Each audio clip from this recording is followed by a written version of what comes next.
Hello students, last class के अंदर अपन मोल concept को आगे बढ़ाते हुए क्या पढ़ रहे थे। तो अपन ये कर रहे थे कि रिलेटिव एटॉमिक मास क्या होता है ना, और सिंपल एटॉमिक मास क्या होता है। तो आपने दोनों में क्या डिफरेंस समझा कि सर जो रिलेटिव एटॉमिक मास होता है वो एक रिलेटिव टर्म है, और वो जो अपने जो डिवाइड में लिखा था एक रेशियो में कि 1/12 पार्ट ऑफ, है ना, मास of one atom of carbon. कौन सा आइसोटोप था वो? C12 वाला। ये लैब में कैलकुलेटेड किया गया और उसी को एक नया नाम दे दिया गया, क्या? AMU। What is the meaning of AMU? Atomic mass unit. Atomic mass unit, उसे एक नया नाम और बोला जाता है, क्या? Unified unit. इसलिए उसको सिंपल कई बार U से लिखा जाता है, कई बार बच्चों उसे AMU से लिखा जाता है ना। ये एक रिलेटिव टर्म है। तो इसका मतलब जैसे कि मान लो अगर मैंने आपसे पूछा कि रिलेटिव मोलिकुलर मास का मतलब क्या होता है, तो इसको शॉर्ट में बोलूँगा तो क्या बोलूँगा? RMM। और पहले मैंने आपको क्या पढ़ाया था? यहाँ पे क्या आता था? यहाँ पे बच्चों एटम आता था, है ना। यहाँ पे अब क्या आ गया? मॉलिक्यूल। तो मॉलिक्यूल से रिलेट कभी बात करेंगे तो इसका नाम लेंगे, एटम से रिलेटेड बात करेंगे तो RM का नाम लेंगे। Is it clear? It means molecular या फिर RMM is related two molecules. और वो जो RAM था वो किससे रिलेट करता था? एटम से भी। एटम क्या है, कितना उसका मास है, इस टाइप से। It means it is what? तो अब बोलेंगे related two molecules. Related two molecule, ये मॉलिक्यूल से रिलेटेड बात है, ये मॉलिक्यूल से रिलेटेड बात है। अगर ये रिलेटिव टर्म है तो उसे डेफिनेट सी बात है ये भी यूनिट लेस ही होनी है ना। It is also unit less, इसकी कोई यूनिट नहीं बोलनी है आपको। ओके, ये क्या होता है? It is also ratio. तो बोले किसका रेशियो? तो मास of one molecule, mass of one molecule. और मॉलिक्यूल बताओ किसकी फंडामेंटल यूनिट होती है? ऑफ एनी, क्या लिखूं मैं? Any compound. वहां पे मैं क्या लिखता था? एलिमेंट। कंपाउंड का कोई एक मॉलिक्यूल छोटा सा, उसका जो मास होगा divide by 1/12 part of into, या फिर से 1/12 नहीं लिखो तो 1/12 इनटू किसका मास? तो मास ऑफ वन एटम। किसका वन एटम लेना है? One atom of C12 isotope. अब ये नीचे वाली टर्म बच्चों चेंज नहीं होगी। क्या बताया मैंने आपको? ये नीचे वाली टर्म जो है ना वो चेंज नहीं होगी। क्यों? ये एक रेफरेंस है। अब आप ऐसा मत बोलना सके जो RM में तो सर आपने ये एटम लिया था ना, तो यहाँ पे आप कोई मॉलिक्यूल लो, ऐसा नहीं है। It is a relative term. और ये जो है वो लैब में कैलकुलेट किया गया था बच्चों। कार्बन C12 आइसोटोप लिया गया और उसका जो 1/12 पार्ट जब मास कैलकुलेट किया गया तो इनडायरेक्टली वो प्रोटॉन का ही मास हो गया ना। फिर आपको ये आइडिया लग रहा है ना, C12 का मतलब 12 है, उसमें टोटल नंबर ऑफ प्रोटॉन, और न्यूट्रॉन का जो एडिशन है वो टोटल 12 है। और न्यूट्रॉन और प्रोटॉन के मास में कोई ज़्यादा डिफरेंस होता नहीं है, तो मैं ऐसा बोल सकता हूँ ना इनडायरेक्टली 12 प्रोटॉन का मास हो गया, है ना। और उसका ये आपने 1/12 कर दिया तो बोलेंगे इनडायरेक्टली 1 प्रोटॉन का मास हो गया। And that 1 proton mass is known as, क्या बोलेंगे इसे? 1 AMU। AMU की फुल फॉर्म बताओ? Atomic mass unit. इसमें नाम एटॉमिक मास यूनिट आएगा, या फिर इसे क्या बोलेंगे? AMU ने बोल के यूनिफाइड यूनिट, है ना। One unified unit, unified unit. इसलिए कई बार इसको शॉर्ट में U लिखा रहता है और कई बार शॉर्ट में AMU लिखा रहता है। इससे आपने क्या कंक्लूजन निकाला? इससे आपने ये कंक्लूजन निकाला, कभी मान लो कोई कंपाउंड है और मुझे किसी एक मॉलिक्यूल का मास चाहिए, ओनली एक मॉलिक्यूल का उस कंपाउंड में, मास of one molecule, mass of one molecule of any compound, कोई भी कंपाउंड के एक मॉलिक्यूल का मास किसके इक्वल होगा? किसके इक्वल होगा बच्चों? तो बोलेंगे RMM इनटू क्या कर दूंगा? AMU। जैसे ही मैं AMU लगाऊंगा, AMU लगाते ही वो एक का बन जाएगा, है ना। उसको आप कंपैरिजन कर सकते हो ना एटम से। एटम में क्या करते थे भाई? एटम ऐसा बोलता था ना मैं, मास, वो लास्ट क्लास में आपने देखा था ना, मास ऑफ वन एटम। कोई भी एक एटम का मास चाहिए आपको। एटम किस में प्रेजेंट होते हैं बच्चों? एलिमेंट्स में। ऑफ एनी एलिमेंट, कोई भी एलिमेंट के एक एटम का अगर आपको मास चाहिए तो आप उसका रिलेटिव एटॉमिक मास बता दो और उसकी यूनिट लगा देना क्या, AMU। इट मीन्स उसको एक का आ जाएगा वो। क्या मेरी बात समझ पा रहे हो? एक का, ओनली एक एटम का mass, that is known as atomic mass. Relative atomic mass means what, ratio, है ना। तो बोलेंगे ये जो लिखा है ना मैंने, मास ऑफ वन एटम ऑफ, तो ये एक्चुअली के अंदर क्या है, एटॉमिक मास। तो एटॉमिक मास, एक एटम का जो मास होता है, mass of one atom is equal to relative atomic mass into AMU कर दो। तो मैंने बोला यहाँ पे mass of one molecule of any compound, एक मॉलिक्यूल का मास को मैं क्या बोलूँ, मॉलिक्यूलर मास। क्या बोल सकता हूँ, जैसे वहाँ पे मैंने क्या लिखा है, एटॉमिक मास, वैसे यहाँ पे क्या बोलूँगा, molecular mass. Molecular mass is what, तो बोलेंगे relative molecular mass into AMU। Whenever you write the AMU then we say the mass of one molecule. Clear हुई बात? ये थोड़ी इस बात की फील कर पा रहे हो क्या मैं बोलना चाहता हूं आपसे?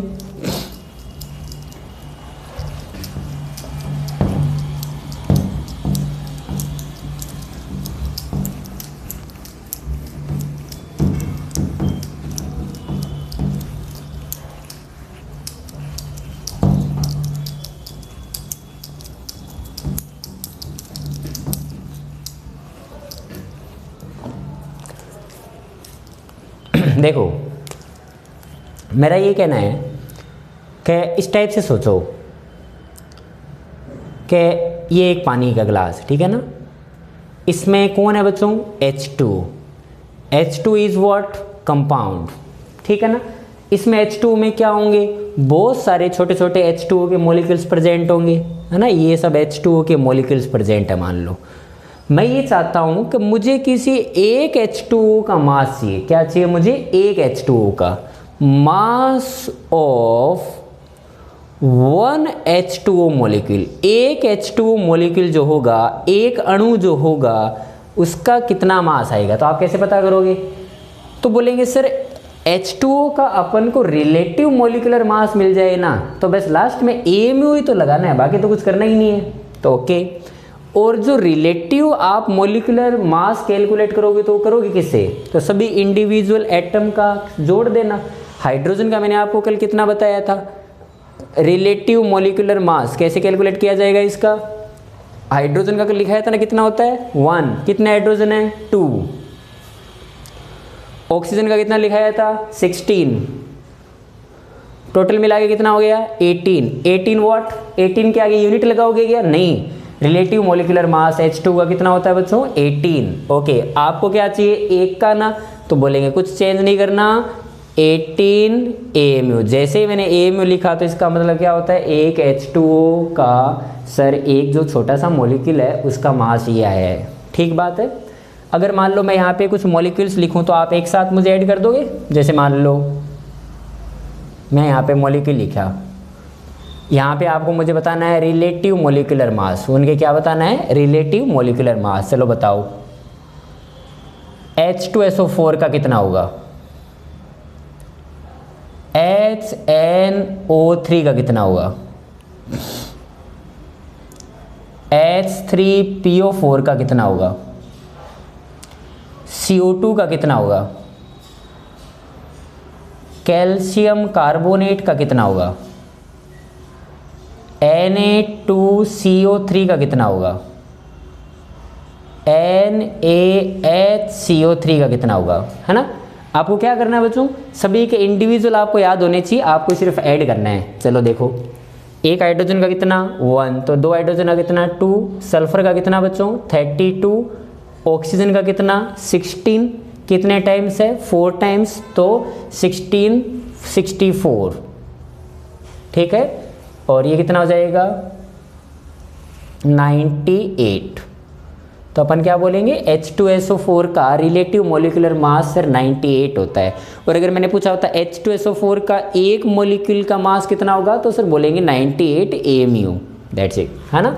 इसका बोलना 1, और नाइट्रोजन का बोलो बच्चों याद करो 14, बाद में 16 3 जा 48 which is equal to 63।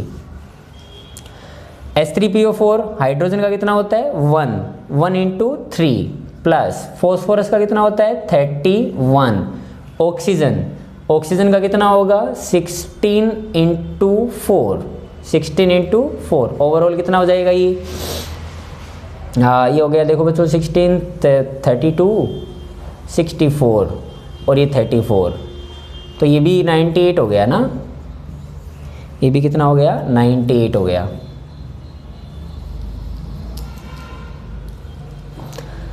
CO2 का बोलो, कार्बन का बोलो, कार्बन का 12 और 16 टू है 32, तो कितना हो जाएगा ये 44, ये 44 हो गया CO2 का। कैल्शियम कार्बोनेट CaCO3, कैल्शियम का कितना हो जाएगा 40, कार्बन का कितना हो जाएगा 12, ऑक्सीजन का 16 इंटू 3, तो ये टोटल मिला के कितना हो जाएगा, तो टोटल मिला के बच्चों ये हो गया 48 और ये 60, 100 हो गया टोटल, एग्जैक्ट 100 हो गया, है ना। सोडियम कार्बोनेट Na2CO3, सोडियम का कितना लगाया था 23 इंटू 2 प्लस कार्बन का कितना हो जाएगा 12, ऑक्सीजन कितने 3 टाइम्स, तो ये 3 टाइम्स, सभी को ऐड करो दिखाएं कितना हो गया भाई ये 46 और 12 48 48 और ये कितना हो गया 60 106 बराबर है। इसका बोलो 23, हाइड्रोजन का 1, कार्बन का 12, ऑक्सीजन का 16 इंटू 3, 16 इंटू 3, तो इसका कितना आएगा, तो इसका आएगा अपने पास ये कितना हो जाएगा 24 और 12 और 16 3 जा 48, तो ये हो गया 50 60 70 80 84 आ गया चेक कर लो एक बार, है ना 84 आया बच्चों, ठीक है ना 24 6 50 60 70 84, क्लियर है। इस टाइप से ये कैलकुलेट कर पाओगे ना आप, चलो इसको नोट डाउन करो।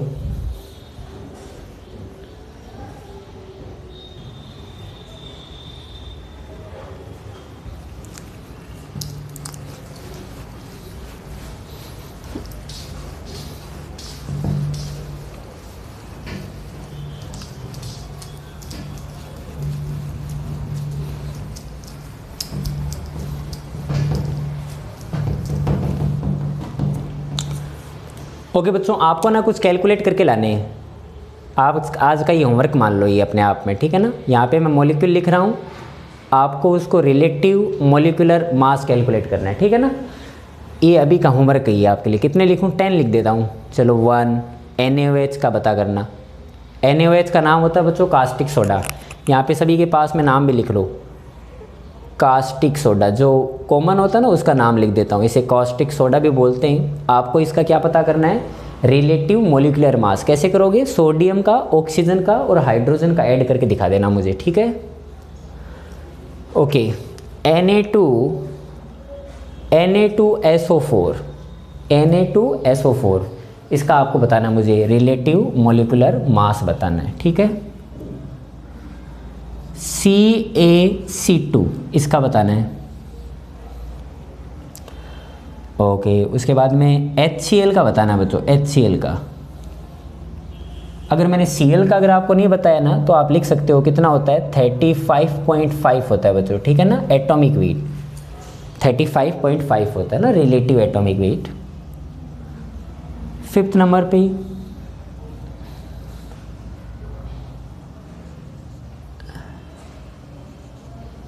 Na3PO4 इसका बोलना।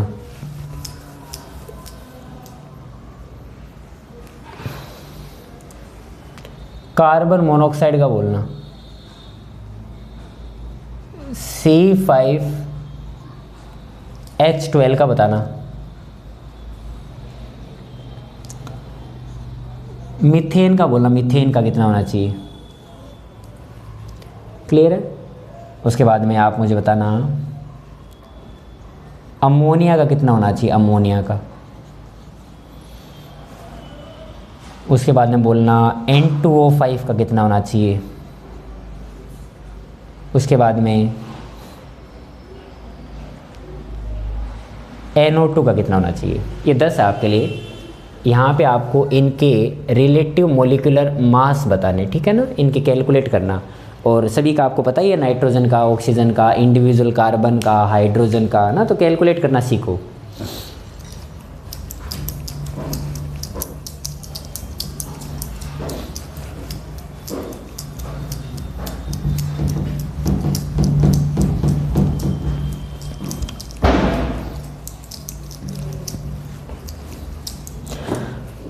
ओके बच्चों, अब स्टार्ट करते हैं अपन, थोड़ा मोल के ऊपर आते हैं, ठीक है ना। कि what do you mean by mole. Mole actually के अंदर क्या है, जो चैप्टर का अपना नेम है, बेसिकली मोल वर्ड की क्या ज़रूरत पड़ी और क्या इसका आपको यूटिलाइज है, क्या इसका करने वाले हो आप। तो डेफिनेट सी बात है बच्चों, जैसे फिजिक्स की बात करें तो उसमें अपने पास जो मास होता है वो काउंटेबल टाइप हो सकता है ना। जब अपन वहाँ पे मास भी लेते हैं तो 1 kg 2 kg टाइप लेते हैं और अपन को चीज़ें दिखती है। और बट केमिस्ट्री के अंदर जो होता है वो मॉलिक्यूल्स की बात करते हैं, या फिर एटम की बात करते हैं, या फिर अपन आयन्स की बात करते हैं, इलेक्ट्रॉन्स, प्रोटॉन्स, इनकी बात करते हैं। वो थोड़े विजुलाइज अपन कर नहीं पाते, है ना। और डेफिनेटली वो बहुत ही लार्ज नंबर में होते हैं। तो अपन फिर काउंट कैसे करें, अपन कोई तो क्राइटेरिया होना चाहिए ना कि मैं इस चीज़ को सर इतना मान लूँ। जैसे मैंने आपसे बोला कि 1 डजन मीन्स व्हाट, तो आप क्या बोलोगे 12। आप ऐसा बोलोगे क्या 12 क्या, तो बोलेंगे सर 12 पेंसिल अगर लोगे तो भी वो 1 डजन पेंसिल कहलाएगी। अगर आप 1 डजन बनाना का बोलोगे तो बोलेंगे सर 12 बनाना की बात कर रहे हैं। इट मीन्स 12 बोलना ही बेटर रहेगा, 12 के आगे तो कुछ नहीं लगाते, है ना। वैसे ही इसको एक मोल टर्म दिया गया है। मोल का जस्ट एक मीनिंग है कि इसकी एक काउंटिंग यूनिट है ये, और वो बहुत बड़ी यूनिट है, बहुत बड़ी लार्ज नंबर में यूनिट है। क्योंकि कि अपने पास जो भी एटम मॉलिक्यूल्स होते हैं वो कोई थोड़े बहुत नहीं होते हैं, बहुत ही लार्ज अमाउंट में प्रेजेंट होते हैं। तो वो जो नंबर है ना एग्जैक्ट, उतने नंबर को ऐसे बोल दिया गया कि ऐसा नाम मोल है। मोल की कोई यूनिट तो होती नहीं है, बस मोल है।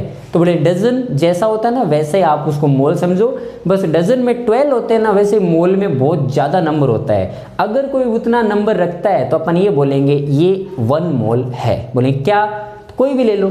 अगर मान लो वो उतनी बड़ी क्वांटिटी में मैं हुआ तो बोलेंगे 1 मोल शिव सर है। या फिर अगर मान लो ये मार्कर हुए उतनी क्वांटिटी में तो बोलेंगे 1 मोल इतने मार्कर है। अगर उतने एटम हुए तो बोलेंगे 1 मोल एटम है। अगर आयन हुए तो बोलेंगे 1 मोल आयन है। उतने नंबर में अगर मॉलिक्यूल्स प्रेजेंट हुए तो बोलेंगे 1 मोल इतने मॉलिक्यूल्स है। Is it clear.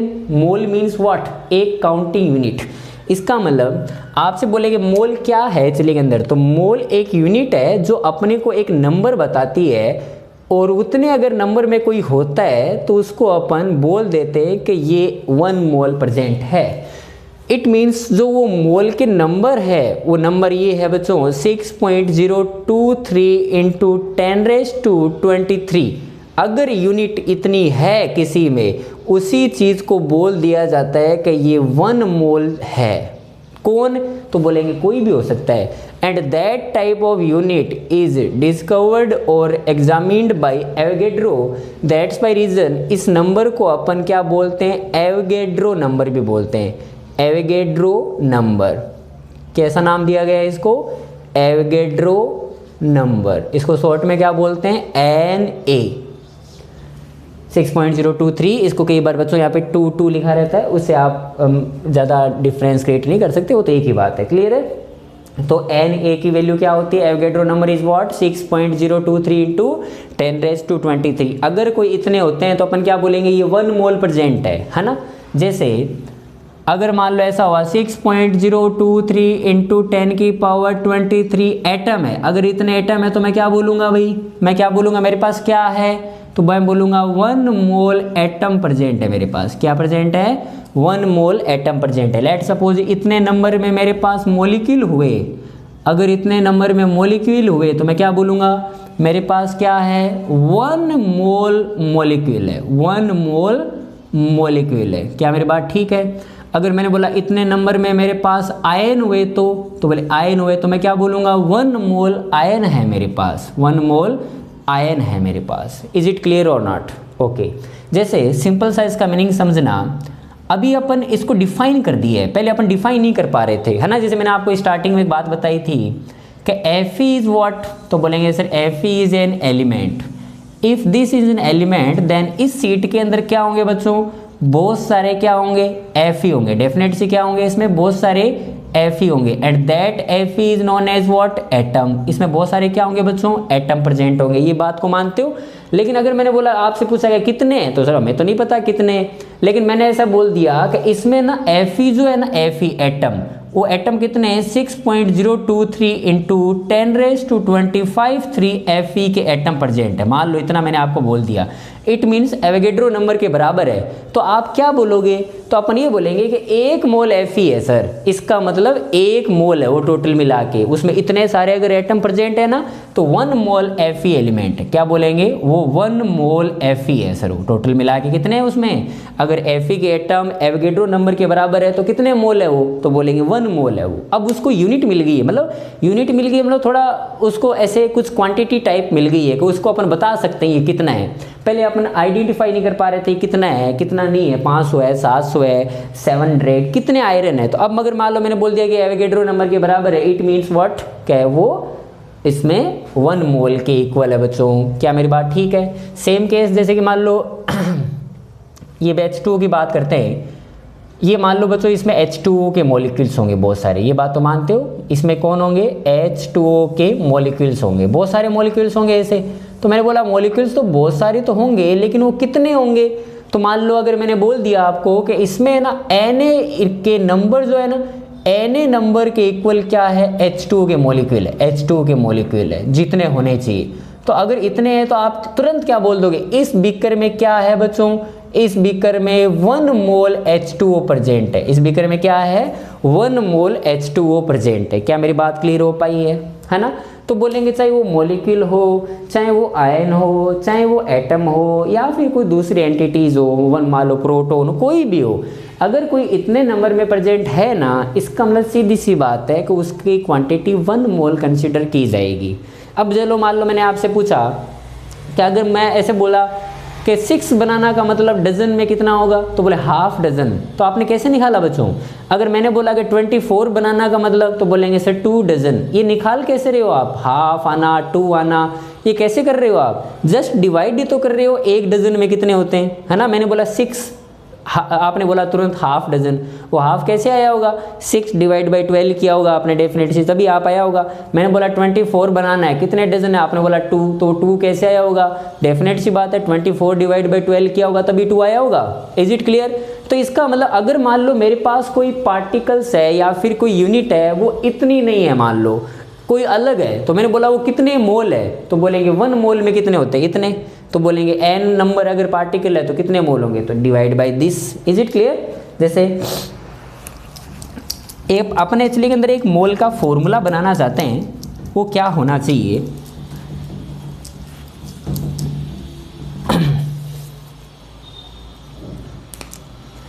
अगर मैंने बोला कि Na नंबर है बच्चों, तो Na नंबर का मतलब 1 मोल। अगर मैं बोला कि एक एटम या फिर एक यूनिट है तो 1 डिवाइड बाई Na। मैंने बोला मेरे पास तो n है, n कोई नंबर है, तो बोलेंगे क्या हो जाएगा, n divide by Na mole. Is it clear और नॉट? तो इनडायरेक्टली आपके पास एक फॉर्मूला बन गया या नहीं बन गया? क्या बना फॉर्मूला? फॉर्मूला मेरे पास ये बन गया कि आप पार्टिकल बताओ कितने, हम बताएंगे वो कितने मोल है। इट मीन्स ऊपर क्या आएगा, नंबर ऑफ पार्टिकल्स। अब मैंने यहाँ पे बच्चों पार्टिकल वर्ड क्यों यूज लिया है, मैंने पार्टिकल इसलिए लिए है कि यहाँ पे ये कोई भी हो सकते हैं, मतलब आप एटम ले लो, नंबर वो एटम के हो सकते हैं, वो नंबर मॉलिक्यूल के हो सकते हैं, वो नंबर सर आयन के हो सकते हैं, वो नंबर इलेक्ट्रॉन के हो सकते हैं, वो नंबर किसी के भी हो सकते हैं, मतलब पार्टिकल में वो सब आ गए। क्लियर है मेरी बात? डिवाइड बाय क्या कर दूं, Na कर दूंगा। तो जैसे डिवाइड बाय Na कर दूंगा तो मोल मिलेंगे या नहीं मिलेंगे, क्या लगता है बोलो? जैसे फॉर एग्जाम्पल मान लो मैंने बोला 46 इंटू 10⁻24 हीलियम के मेरे पास एटम है, हीलियम एटम आर प्रेजेंट। मान लो इतने मेरे पास हीलियम के बच्चों एटम है। देन मोल ऑफ हीलियम कितने होंगे, कितने मोल हीलियम है बच्चों ये? अगर मैंने बोला इतने एटम है मेरे पास, तो अगर मैं बोलता कि एवोगैड्रो नंबर के बराबर होता तो मैं तुरंत बोल देता कि 1 मोल हीलियम है सर। लेकिन ये तो एवोगैड्रो नंबर तो नहीं है, तो क्या करोगे, कैसे निकालोगे आप, तो डिवाइड बाई Na कर दो, डिवाइड बाई Na कर दो। तो मैं कैसे निकालूं बच्चों, मोल कैसे निकालते हैं, गिवन पार्टिकल आप बताओ कितने हैं, तो बोलेंगे मेरे पास तो इतने हैं। एक मोल में कितने होते हैं, तो बोलेंगे एक मोल में होते हैं 6.023 इंटू 23, कितने आ जाएंगे, ये 2 टाइम्स है ना ये, और एक 10 रह गया, तो बोलेंगे कितने हो जाएंगे, तो बोलेंगे 20 मोल रह गए सर, 20 मोल हो गए। क्लियर है, लिखो।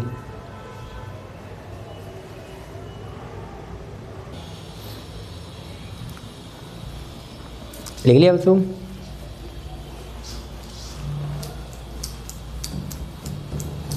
मोल मीन्स व्हाट, मोल मीन्स एक नंबर, उतने नंबर में कहीं होगा तो अपन क्या बोलेंगे, ये एक 1 मोल प्रेजेंट है।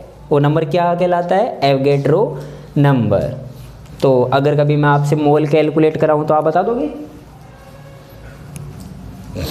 चलो ठीक है। चलो एक एग्जांपल और बताना फिर। A 5 mole of H2O are taken या फिर is taken, then number of H2O molecules will be, कितने होंगे, बोलो। H2O के मॉलिक्यूल्स कितने होंगे बच्चों, अगर मैंने आपको बोल दिया इतने मोल है, तो आप भी, ये तो बहुत इजी सा क्वेश्चन हो गया ना, कि भाई इसमें ज़्यादा सोचने की जरूरत नहीं। भाई एक मोल में कितने होते हैं, तो बोले एक मोल में सर Na के बराबर मॉलिक्यूल होते हैं, एवोगैड्रो नंबर के बराबर होते हैं, तो बोले एक मोल में तो 5 में कितने होते हैं, 5 इंटू Na, है ना। तो ज़्यादा फॉर्मूले पे विश्वास मत रखा करो, थोड़ा लॉजिकली भी बात करनी चाहिए ना। जैसे वैसे तो फॉर्मूला क्या है, तो बोलेंगे mole is equals to number of particle, particle का मतलब यहाँ पे मॉलिक्यूल की बात कर रहा है तो मॉलिक्यूल आ जाएगा, डिवाइड बाई Na। इस बार आपको मोल गिवन है ना, तो बोले if 5 mole is given then into Na कर दूंगा, इनटू क्या कर दिया Na, तो मेरे पास पता चल गया नंबर ऑफ पार्टिकल, यहाँ पे क्या है, नंबर ऑफ मॉलिक्यूल्स, किसके, तो जिसके भी पूछे हो H2O के तो H2O के, है ना। तो बोलेंगे सिर्फ 5 Na, आंसर आ जाएगा। Na को Na रहने दो, no problem, answer is 45 Na, है ना। बुक्स में जल्दी Na लिखा रहता है ना, मल्टीप्लाई करने की जरूरत नहीं होती है, बराबर है। चलो अब एक चीज़ पर और आओ,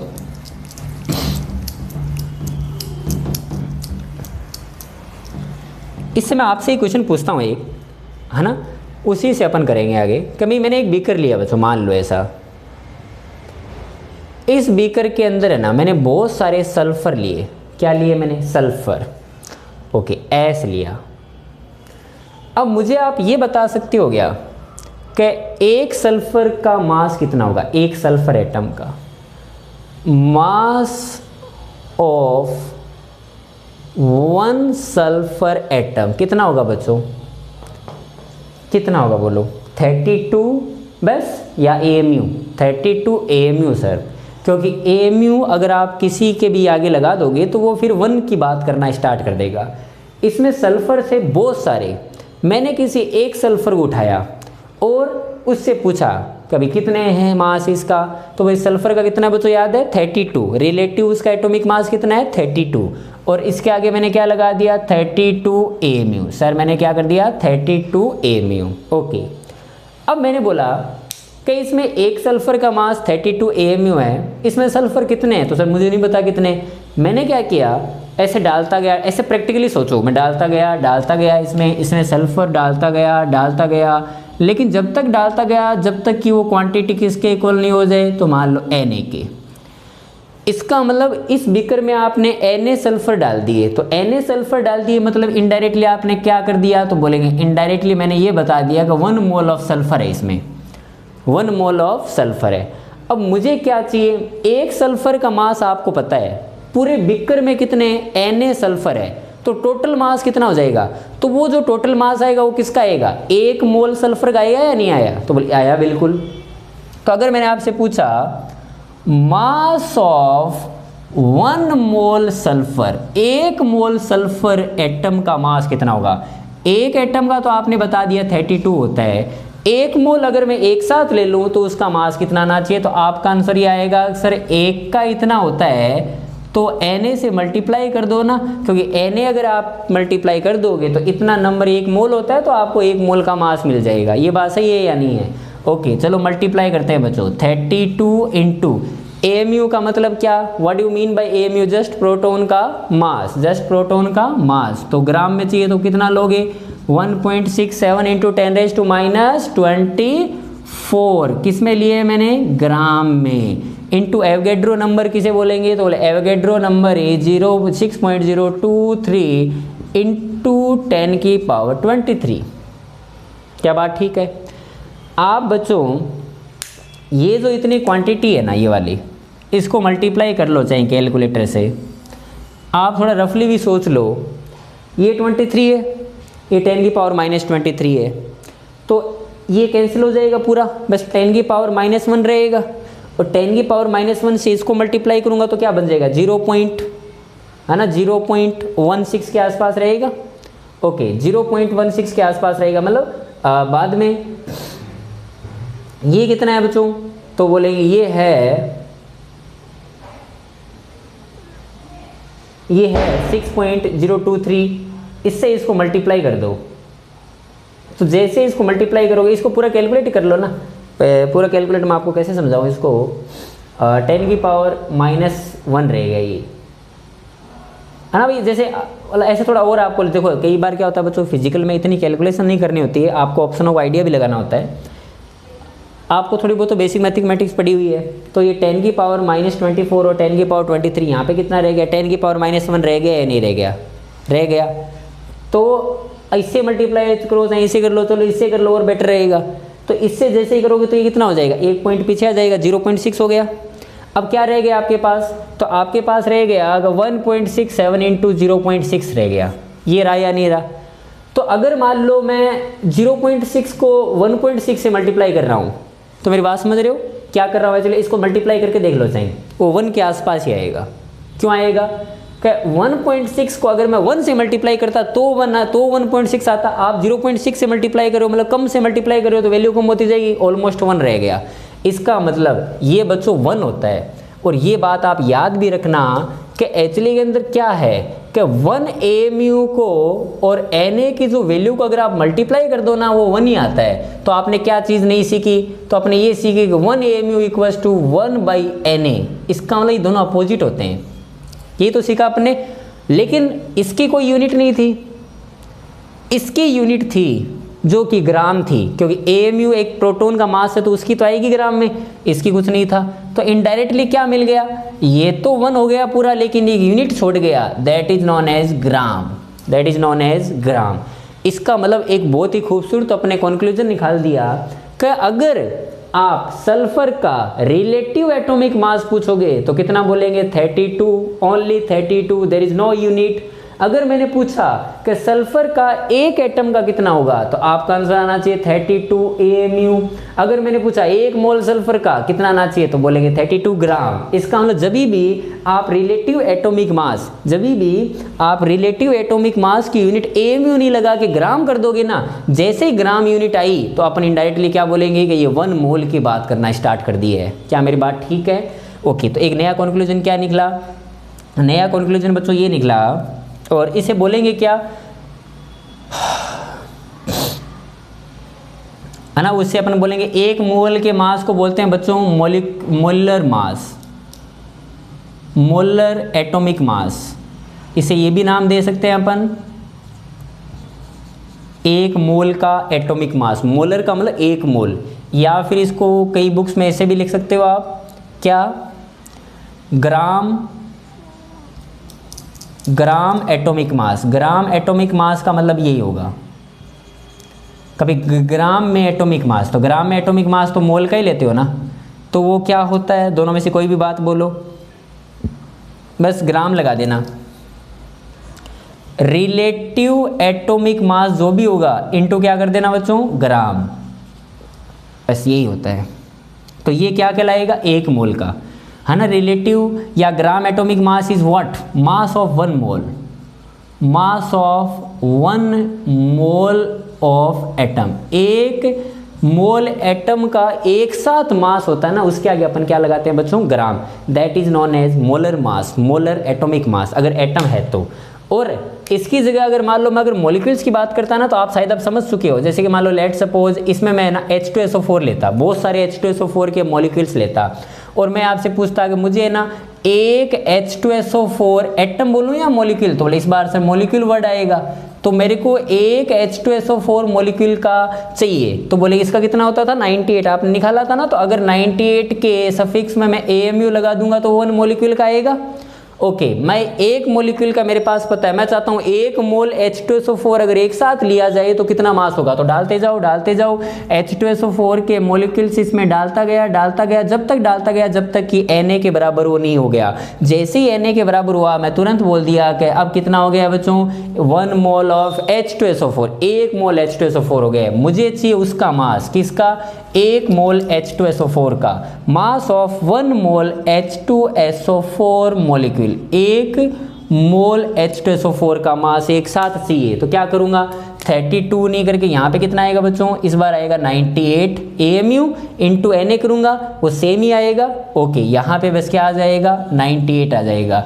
98 एक यूनिट मिल गई है उसे, ग्राम। बस इसका मतलब जैसे लास्ट में आप ग्राम लगाओगे तो वो मॉलिक्यूल की संख्या जो होगी वो 1 मोल के बराबर आने लग जाएगी, ठीक है ना। तो अपन ने एक नया वर्ड क्या सीखा, अगर आप मॉलिक्यूल लोगे तो वहाँ पे क्या आएगा, तो वहाँ पे आएगा मोलिकुलर मास। एटॉमिक नहीं बोल के क्या बोलेंगे, molecular mass, gram molecular mass. तो ग्राम मोलिकुलर मास बोलो चाहे कुछ भी बोलो, होता क्या है, 1 मोल का mass, mass of 1 mole of atom या मॉलिक्यूल। इस बार क्या आ जाएगा, मॉलिक्यूल वर्ड आ जाएगा। यहाँ पे रिलेटिव एटॉमिक मास आएगा या रिलेटिव मॉलिक्यूलर मास, इस बार आ जाएगा relative molecular mass into gram. तो समझ पा रहे हो कैसे कर रहे हैं अपन, है ना। जैसे देखो बच्चों, बहुत इजी है, कुछ नहीं करना इसमें।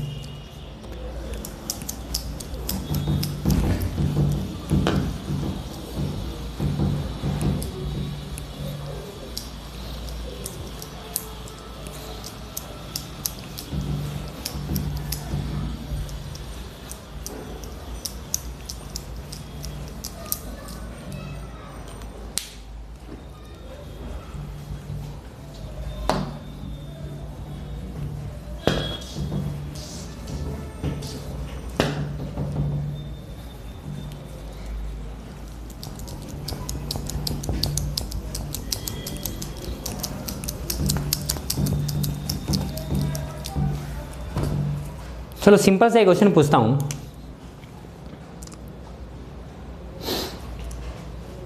आपके पास जैसे ऑक्सीजन है, ये ऑक्सीजन क्या है, तो ऑक्सीजन सर एक एटम है, एलिमेंट है, ठीक बात है। अगर मान लो मैंने बोला, ध्यान से सुनना मेरी बात, ऑक्सीजन का रिलेटिव एटॉमिक मास कितना होगा, तो आपका आंसर कितना आना चाहिए बच्चों, 16। आगे यूनिट बोलो, पता नहीं, कुछ नहीं लगाना है। मैंने बोला मुझे इसका चाहिए एटॉमिक मास, तो what do mean by atomic mass, एक एटम का कितना हो जाएगा, 16 AMU, बराबर है। मैंने बोला कि मैंने एक साथ ऑक्सीजन के एटम ले लिए, एक साथ कितने, Na के बराबर। इसका मतलब क्या लिखना है मुझे, मैं चाहता हूं मुझे मिले gram atomic mass, gram atomic mass बोलूं या फिर इसको शॉर्ट में GAM बोलूं, कितना हो जाएगा, तो बोलेंगे 16 ग्राम। बस ग्राम यूनिट लगा दो, दैट्स इट। क्या मेरी बात समझ पा रहे हो, है ना। जैसे मान लो CO2 एक बच्चों मॉलिक्यूल है। मैं इसके लिए 3 बातें आपसे पूछ रहा हूँ। मैंने बोला रिलेटिव मॉलिक्यूलर मास CO2 का कितना होगा, तो आप बोलेंगे 44। सबको जोड़ दिया मैंने 12 और ऐसे करके। मैंने आपसे बोला कि मुझे इसका चाहिए मॉलिक्यूलर मास मतलब एक मॉलिक्यूल का मास, तो बोलेंगे 44 AMU। मेरे को चाहिए ग्राम मॉलिक्यूलर मास मतलब एक मोल का मास ऑफ 1 मोल 1 मोल का, तो बोले 1 मोल में क्या करना है, ग्राम लगा दो बस, 44 ग्राम, दैट्स इट। इस टाइप से करना आपको। क्या मेरी बात ठीक है? ओके बच्चों, चलो एक क्वेश्चन लिखो। Question of the day. Clear है? आपका क्वेश्चन ये है 12.046 into 10 raised to 24 molecule of CO2 are taken, then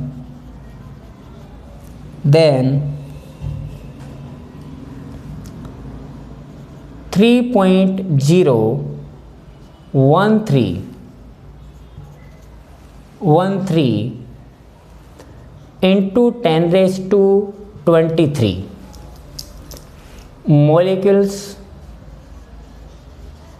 are removed, उतने हटा दिए। Then